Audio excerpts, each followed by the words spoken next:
You're watching Rugby League Summertime, supported by Warrenora Plumbing Services, the petrochemical and pharmaceutical specialists. The Parramatta Eels, like most professional football clubs, spare no expense in preparing its athletes for the rigours of competition. The four-time premiership-winning club using the likes of Andrew Johns to assist its coaching staff in an effort to find any advantage possible. When it comes to athlete preparation during the off-season, the strength and conditioning coach is responsible for delivering results that will set the tone for the season ahead. At the Eels, that man is Hayden Knowles. Well, Hayden, firstly, Nathan Hindmarsh told me that he hadn't trained as hard in an off-season as has been the case this time round. Obviously, you oversee all that. Does that make you the master of pain? I wouldn't say master of pain. He mentally just has that ability to push himself to limits that other people can't.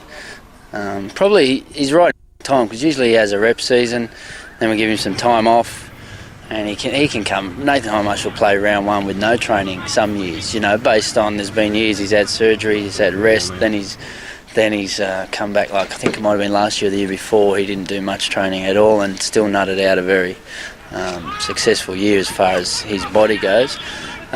This year's been different. He had no rep season, and he's put a lot of attention to detail in his training, and you can't hold him back. The pain bit is not my bit. He just pushes himself there. What has been abundantly different in the 2009 off-season to previous years? I think the players themselves made as a whole a recognition that they needed an attitude change. As far as how they prepared themselves and basically showing their teammate that they're willing to probably go that little bit extra than what they've done previous year or last year. Of course, the coach has had his own ways on keeping them busy and making them work, and we take the good out of all those other years, but we also had a definite adjustment in attitudes, but the players are really driving that. Overall, you have the responsibility for the side's preparation during the off-season as strength and conditioning coach. How much input did Daniel Anderson have into what you were planning to do, given that he arrived, just around the start of the off-season?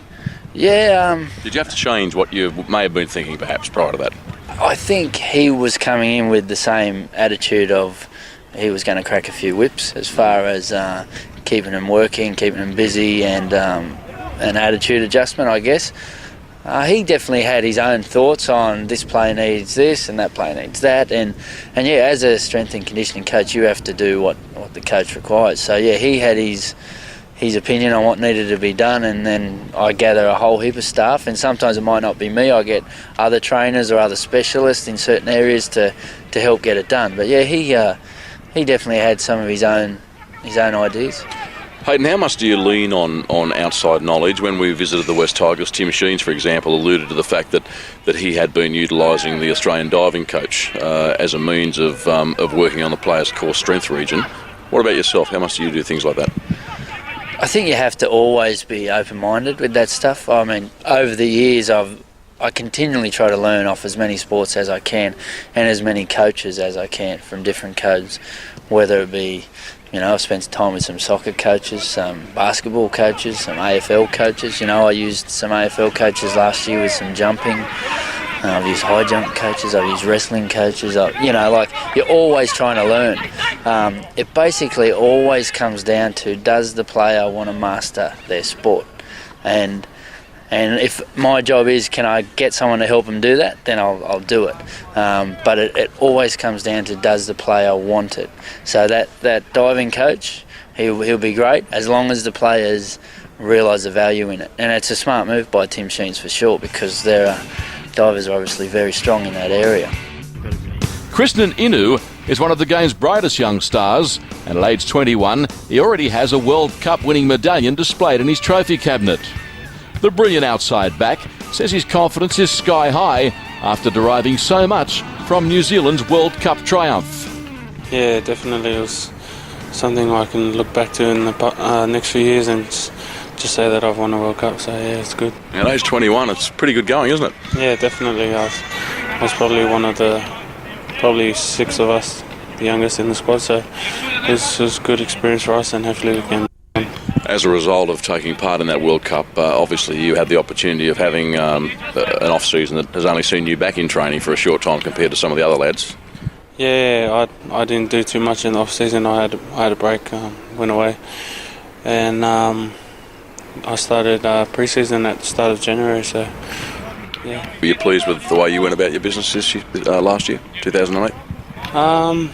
Not as happy and not as well as I think we could have went, but that's the past now. This is 2009, so hopefully we can pick things up and start with a bang this year.